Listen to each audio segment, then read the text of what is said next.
नमस्कार दोस्तों, मैं प्रभात तिवारी और सार्थक क्लासेस के यूट्यूब चैनल पर आप सभी लोगों का बहुत बहुत स्वागत करता हूं। दोस्तों, आज की वीडियो में एक बार हम फिर से बात करने वाले हैं मानव एवं पर्यावरण UPSC assistant professor advertisement number 50 से संबंधित यह जीके में इकाई 4 के अंतर्गत आपका पाठ्यक्रम है। इसमें 3 सब टॉपिक है सब लोग, जैसा आप लोग जानते हैं। तो चलिए दोस्तों, स्टार्ट करते हैं आज का वीडियो। आपको बताएं दोस्तों कि ये जो वीडियो है वो प्रीवियस ईयर के नोट्स पर ही आधारित है, क्योंकि काफ़ी अच्छे तरीके से नोट्स तैयार किए गए थे इस यूनिट के। फिर भी आज की वीडियो में जो अपडेट फैक्ट है उनको मैंने शामिल किया हुआ है। आप कह सकते हैं कि अपडेट वीडियो है ये। सबसे पहले देखते हैं कि पर्यावरण क्या है। दोस्तों, जैसा आप जानते हैं कि पर्यावरण 2 शब्दों से मिलकर बना हुआ था, परि और आवरण, अर्थात चारों तरफ का आवरण। इस प्रकार से हम कह सकते हैं कि संपूर्ण पृथ्वी एवं इसके घटकों को घेरने या ढकने वाला जो आवरण है उसे हम पर्यावरण के नाम से जानते हैं। जब हम पर्यावरण की बात करते हैं तो एक शब्द जिसका बहुत अधिक जिक्र आता है, पारिस्थितिकी। तो पारिस्थितिकी क्या है दोस्तों? तो जीवों एवं वातावरण संबंधों का अध्ययन जो है पारिस्थितिकी कहलाता है। अब पर्यावरण के प्रकार पर एक नज़र डाल लेते हैं। तो पर्यावरण जो है 2 प्रकार का होता है। पहला भौतिक या प्राकृतिक पर्यावरण। यह ऐसा पर्यावरण होता है जो कि हमें एज इट इज प्रकृति से प्राप्त हुआ होता है।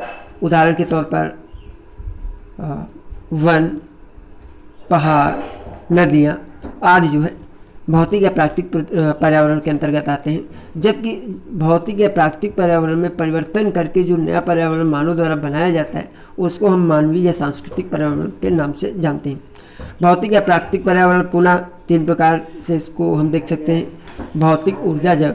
अर्थात भौतिक या प्राकृतिक पर्यावरण में भौतिक के अंतर्गत मिट्टी, जलवायु इत्यादि को शामिल किया जाता है। ऊर्जा के अंतर्गत प्रकाश इत्यादि को शामिल किया जाता है। जबकि जैव के अंतर्गत जीव और वनस्पति को शामिल किया जाता है। पर्यावरण के संरचनात्मक ढांचे की अगर हम बात करें तो 2 तरीके से पर्यावरण होता है, भौतिक पर्यावरण और जैविक पर्यावरण। भौतिक पर्यावरण के अंतर्गत स्थलमंडल, जलमंडल और वायुमंडल को शामिल किया जाता है। जबकि जैव पर्यावरण के अंतर्गत वनस्पति और जंतु को शामिल किया जाता है। वीडियो में आगे बढ़ने से दोस्तों पहले बता दें कि अगर आप भी अपने जीके पार्ट की तैयारी, जो कि कंपलसरी है सभी अभ्यर्थियों के लिए, सार्थक क्लासेस के मार्गदर्शन में करना चाहते हैं तो आप हमारे पेड व्हाट्सएप ग्रुप की सर्विस को ज्वाइन कर सकते हैं, जहाँ पर आपको सभी notes Hindi medium, English medium, practice set Hindi medium, English medium, quiz both language और अदर इम्पॉर्टेंट लिंक आपको रेगुलर बेसिस पर मिलते रहेंगे। और सबसे अच्छी बात है कि आपको एक ऐसा प्लेटफॉर्म मिल जाएगा जहाँ पर सभी अभ्यर्थी यूपीएससी असिस्टेंट प्रोफेसर की प्रिपरेशन कर रहे हैं, तो आपको एक अच्छा सा माहौल मिल सकता है और आपकी तैयारी जो है और भी बेहतर हो सकती है। तो इसके लिए अगर आप जुड़ना चाहते हैं हमारे व्हाट्सएप नंबर 9506543831 पर हमसे संपर्क कर सकते हैं। कुछ अन्य पॉइंट पर नज़र डाल लेते हैं। देखिए, जो भौतिक पर्यावरण है वो प्रकृति की देन है। भौतिक पर्यावरण को मनुष्य अपनी सुविधा अनुसार परिवर्तित करके एक नए पर्यावरण का निर्माण करता है, जिसे मानव निर्मित या प्राविधिक या मानव की पदार्थ संस्कृत या सांस्कृतिक पर्यावरण के नाम से जानते हैं। सांस्कृतिक पर्यावरण में मनुष्य को संचालित एवं सामाजिक क्रियाओं को निर्देशित करने वाले तत्व सम्मिलित किए जाते हैं। पर्यावरण 2 प्रकार से पुनः हो सकता है, अनुकूल और प्रतिकूल। अनुकूल पर्यावरण का तात्पर्य है जीवन हेतु उपयुक्त और प्रतिकूल पर्यावरण से तात्पर्य है जीवन हेतु अनुपयुक्त पर्यावरण। पर्यावरण के अनुसार स्वयं को ढालना या पर्यावरण में अपने अनुसार बदलाव का प्रयास करना पर्यावरण समायोजन कहलाता है। एक नज़र डाल लेते हैं पारिस्थितिकी। जैसा हम लोग पहले भी बात कर चुके हैं, जीव एवं वातावरण संबंधों का जो अध्ययन है वो पारिस्थितिकी के अंतर्गत आता है। पारिस्थितिकी तंत्र के संरचनात्मक घटक 2 हो सकते हैं, जैविक घटक और अजैविक घटक। जैविक घटक के अंतर्गत जो आपके परजीवी हैं, मृतोपजीवी हैं, सहजीवी हैं, अधिपादप, कठहलता, हरे पौधे और अपघटक, यानी कुछ इसके अंतर्गत कवक और कुछ जीवाणु आते हैं, इनको शामिल किया जाता है। अजैविक घटक के अंतर्गत जलवायु घटक और रासायनिक घटक आते हैं। जलवायु घटक कौन कौन से? तो यह है प्रकाश, वायु, वर्षा, ताप, आर्द्रता। जबकि रासायनिक घटन के अंतर्गत नाइट्रोजन, फास्फोरस, सल्फर आदि को शामिल किया जाता है और इन सभी का चक्रण हुआ करता है, यानी ये जो है एक से दूसरे में तीसरे में परिवर्तित हुआ करते हैं। उपभोक्ता 3 तरीके के होते हैं, जैसा आप जानते हैं, शाकाहारी, मांसाहारी और सर्वाहारी। शाकाहारी जिनके भोजन में सिर्फ पौधों के उत्पाद शामिल होते हैं। मांसाहारी जीवों के मांस को भी ये लोग अपने भोजन में शामिल करते हैं, ऐसे उपभोक्ता। और सर्वाहारी में ऐसे उपभोक्ता आते हैं जो कि शाकाहारी और मांसाहारी दोनों प्रकार के भोजन को अपने भोजन में शामिल करते हैं। सबसे बड़ा स्थलीय समाज अक्सर पूछा जाने वाला प्रश्न है। तो बायोम को कहते हैं। बायोम क्या होता है? तो बायोम विशिष्ट स्थलीय क्षेत्र में पाए जाने वाले पेड़ पौधे और जंतुओं का समूह होता है। उदाहरण के तौर पर अगर हम बात करें, टुंड्रा, पर्णपाती वन, घास के मैदान, रेगिस्तान आदि। आहार श्रृंखला, देखिए इकोसिस्टम में जीवों तथा पेड़ पौधों का अस्तित्व ऊर्जा प्रवाह चक्र पर निर्भर करता है, जिसके लिए आहार श्रृंखला का होना बहुत आवश्यक है। हम कह लें कि जो भोजन के चरण है उनको जो है आहार श्रृंखला के रूप में प्रदर्शित किया जाता है। आहार श्रृंखला के अधिकतम 4 स्टेप हो सकते हैं और प्रथम पोषण रीत के अंतर्गत उत्पादक आते हैं, जबकि द्वितीय पोषण रीत के अंतर्गत प्राथमिक उपभोक्ताओं को रखा जाता है। उत्पादक के अंतर्गत जैसे आप लोग जानते हैं पेड़ पौधे वगैरह आते हैं, तो ये प्रथम पोषण रीत में आते हैं।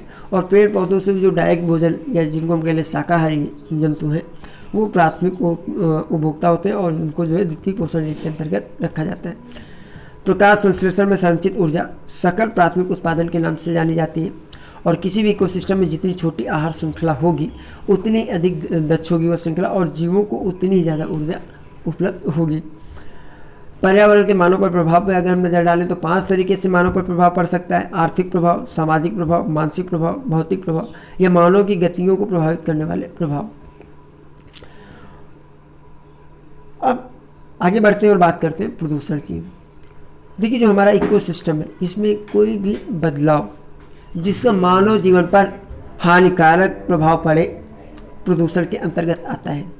अगर हम वायुमंडल की बात कर लें, वायुमंडल में जैसा आप लोग जानते हैं कि एक गैसों का निश्चित अनुपात है और उस गैसों के निश्चित अनुपात में यदि किसी भी तरीके का ऐसा प्रभाव पड़ता है जो कि मानव जीवन या जीवों के लिए हानिकारक है तो उसे हम प्रदूषण कह सकते हैं। प्रदूषण को समझने के लिए सबसे पहले हम पृथ्वी पर नज़र डाल लेते हैं कि पृथ्वी में हमारे कौन कौन से मंडल हैं। तो स्थल मंडल है, जल मंडल है और वायुमंडल है और इन तीनों ही मंडलों में किसी भी तरीके का हानिकारक प्रभाव प्रदूषण को इंडिकेट करता है। स्थल मंडल के अंतर्गत मृदा आती है, इसलिए मृदा प्रदूषण हो सकता है। जल मंडल के अंतर्गत जैसा आप जानते हैं कि जल आता है और जल का किसी भी प्रकार से गंदा हो जाना जिसका उपयोग जीवों के लिए हानिकारक हो, जल प्रदूषण आता है। जल प्रदूषित कैसे हो सकता है? तो ये कई कारक है इसके लिए, जैसे कि औद्योगिक मल, अपरिष्कृत मल, घरेलू अपमार्जन, इन सब के कारण जो है जल प्रदूषण हो सकता है। ये सभी जल प्रदूषण के लिए जिम्मेदार हैं। वायु प्रदूषण में अगर हम वायुमंडल के अंतर्गत बात कर लें तो वायु के देखिए वायुमंडल में जो गैसों का घटक है या जो उनका प्रतिशत है उस पर एक नज़र डालना जरूरी है और इस प्रतिशत में अगर कोई बहुत बड़ा चेंजेस होता है जो कि जीवों के लिए हानिकारक है तो वो फिर वायु प्रदूषण के अंतर्गत आ जाता है। तो सबसे पहले देख लीजिए प्रमुख जो सबसे अधिक मात्रा है गैस की नाइट्रोजन है हमारे वायुमंडल में, इसका प्रतिशत है लगभग 78.09%।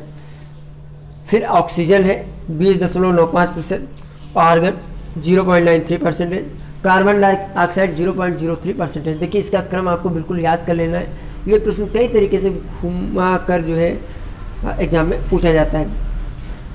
इसके बाद अगर हम बात कर लेते हैं वाहन जो अदर के अंतर्गत क्या क्या आएगा। देखिए अदर के अंतर्गत जो पार्टिकुलेट मैटर है PM 2.5, PM 10 और धूल है, कल कारखाने हैं, वाहन मशीन इत्यादि है।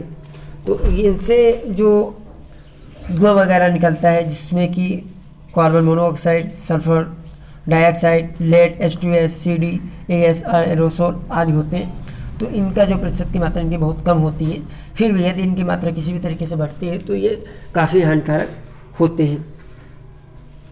इसके अतिरिक्त दोस्तों जैसे आप लोग जानते भी होंगे कि रेडिएशन से भी प्रदूषण होता है। इस पर एक नज़र डाल लेते हैं। देखिए जो कॉस्मिक किरणें होती हैं जो कि सूर्य से प्राप्त होती हैं, इनके साथ जब फेरस, सिलिका और मिट्टी मिल जाती है तो ये एक कोलाइड सस्पेंशन का निर्माण करते हैं। ये कोलाइड सस्पेंशन जो पौधों की पत्तियां हैं उसके ऊपर एक लेयर बना लेता है। अब होता क्या है कि अगर इस तरह की जो पौधों की पत्तियां हैं, चूँकि मनुष्य पौधों को अपने भोजन में शामिल करता है तो मानव के शरीर में ये भोजन के द्वारा पहुंच जाते हैं और जिसमें कि रेडियो एक्टिव तत्व होते हैं और ये मनुष्य के शरीर को नुकसान पहुंचाते हैं। साथ ही साथ इस तरह जो कोलाइड सस्पेंशन है ये पेड़ों के ऊतकों को नष्ट कर फसल को बर्बाद करता है। वाटर लूम क्या होता है? तो देखिए जल में जब फास्फोरस और नाइट्रोजन की मात्रा में काफ़ी वृद्धि हो जाती है तो इसके कारण शैवाल में वृद्धि होती है जो पानी की सतह पर फैल जाते हैं। तो इसी को हम वाटर लूम के नाम से जानते हैं। अब हम बात करते हैं पर्यावरण संरक्षण हेतु राष्ट्रीय व अंतर्राष्ट्रीय प्रयास। ठीक है। सबसे पहले राष्ट्रीय प्रयास हम देख लेते हैं, एक भूमिका देखते हैं कैसे भारत में राष्ट्रीय प्रयास प्रारंभ हुए। तो इसके लिए हमको सबसे पहले बात करनी होगी संयुक्त राष्ट्र संघ द्वारा 5 जून 1972 को स्टॉकहोम में प्रथम मानव पर्यावरण सम्मेलन आयोजित किया गया था। यह सम्मेलन 5 जून 1972 से लेकर 16 जून 1972 तक चला। इसमें कुल 119 देश शामिल हुए थे। स्टॉकहोम जो है स्वीडन की राजधानी, जो कि यूरोप का एक देश है। जो 119 देश शामिल हुए थे स्टॉकहोम सम्मेलन में, उन्होंने किन किन बातों पर ध्यान दिया। तो सबसे पहले इन्होंने जो पर्यावरण दिवस 5 जून है मनाया जाए, इस तथ्य का निर्धारण हुआ। साथ ही साथ सभी 119 देशों द्वारा एक ही पृथ्वी का सिद्धांत को अपनाया गया और संयुक्त राष्ट्र पर्यावरण कार्यक्रम यानी यूनेप UNEP का जन्म भी जो है स्टॉकहोम सम्मेलन की ही देन है। इस स्टॉकहोम सम्मेलन से भारत काफ़ी प्रभावित हुआ या भारत का ध्यान भी जो है इस सम्मेलन की ओर गया, पर्यावरण की ओर आकर्षित हुआ। परिणाम स्वरूप 1976 में भारत द्वारा अनुच्छेद 48 और 51 AG का प्रावधान किया गया संविधान में। अनुच्छेद 48 से राज्यों को आदेश देता है कि वो पर्यावरण की सुरक्षा और सुधार सुनिश्चित करें एवं वनों एवं वन्य जीवों की सुरक्षा करें, जबकि अनुच्छेद 51 AG नागरिकों को कर्तव्य प्रदान करता है कि प्राकृतिक पर्यावरण की रक्षा करें और उसका संवर्धन एवं जीवों पर दया करें। ये दो संशोधन के द्वारा दो अनुच्छेदों के द्वारा पर्यावरण की ओर भारत ने ध्यान केंद्रित किया था और सब कुछ लगभग सही चल रहा था। लेकिन आप लोगों को याद होगा एक दुर्घटना, भोपाल गैस त्रासदी, जो कि दिसंबर 1984 को हुई। यूनियन कार्बाइड इंडिया लिमिटेड एक कंपनी थी, एक फर्म थी या फैक्ट्री थी आप मान लीजिए। इसमें जो है कीटनाशक संयंत्र लगे हुए थे और इसी में से जो है दिसंबर 1984 को मिथाइल आइसोसाइनाइड गैस का रिसाव हुआ, जिसके कारण जो है ये गैस पूरे क्षेत्र में फैल गई थी और इसने जो है जो लोगों का श्वसन तंत्र था उस पर बहुत बुरा प्रभाव डाला था। इससे लगभग 5 लाख लोग प्रभावित हुए। इस घटना के बाद सरकार ने पर्यावरण संरक्षण अधिनियम 1986 का निर्माण किया और यह अधिनियम बनाया गया था अनुच्छेद 253 के तहत। आपको बता दें कि जो भारतीय संविधान का अनुच्छेद 253 है उसमें वह भारत सरकार को यह अनुमति देती है कि वह किसी भी मुद्दे पर जो है अधिनियम बना सकती है। आ गए। यह एक बहुत बड़ा अधिनियम था दोस्तों, जिसमें 4 अध्याय और 26 धाराएं हैं और इसको 19 नवंबर 1986 को पूरे देश में एक साथ लागू कर दिया गया। इस अधिनियम का मुख्य उद्देश्य मानव पर्यावरण में सुधार एवं संरक्षण। देखिए 4 अध्याय कौन कौन से हैं उन पर भी एक नज़र डाल लेते हैं। पहला अध्याय है अधिनियम क्षेत्राधिकार और विस्तार के शीर्षक से। दूसरा केंद्र की शक्तियों पर जोर से, केंद्र सरकार द्वारा पर्यावरण संरक्षण हेतु कार्यवाहियों से। और चौथा अध्याय जो है अधिकारियों की नियुक्तियों से संबंधित है। तो ये 4 अध्याय हैं। ये इस तरीके से एक शुरुआत थी भारत की पर्यावरण संरक्षण से संबंधित, लेकिन अभी और भी बहुत सारे प्रयास हैं राष्ट्रीय और अंतर्राष्ट्रीय। तो दोस्तों आज के वीडियो में इतना ही बात करते हैं। इस वीडियो को हम कंटिन्यू रखेंगे नेक्स्ट वीडियो में और प्रयास करेंगे इससे संबंधित जितना भी डेटा है आपके एग्ज़ाम की तरफ से जो इम्पोर्टेंट है उस सबको कवर किया जाए। दोस्तों अंत में एक बार फिर, अगर आप किसी भी शैक्षणिक इंटरव्यू की तैयारी सार्थक क्लासेस के मार्गदर्शन में करना चाहते हैं या UPSC assistant board GK part की आप बेहतरीन तैयारी करना चाहते हैं तो आप हमारे व्हाट्सएप नंबर 9506543831 पर हमसे संपर्क कर सकते हैं। जैसा आप लोग जानते हैं पेड सर्विस है और बहुत सारे जो अभ्यर्थी वो इस सुविधा का लाभ भी ले रहे हैं। तो आज की वीडियो में दोस्तों इतना है। हम आपसे फिर मिलते हैं अगले वीडियो में कुछ नई जानकारी के साथ। तब तक के लिए नमस्कार।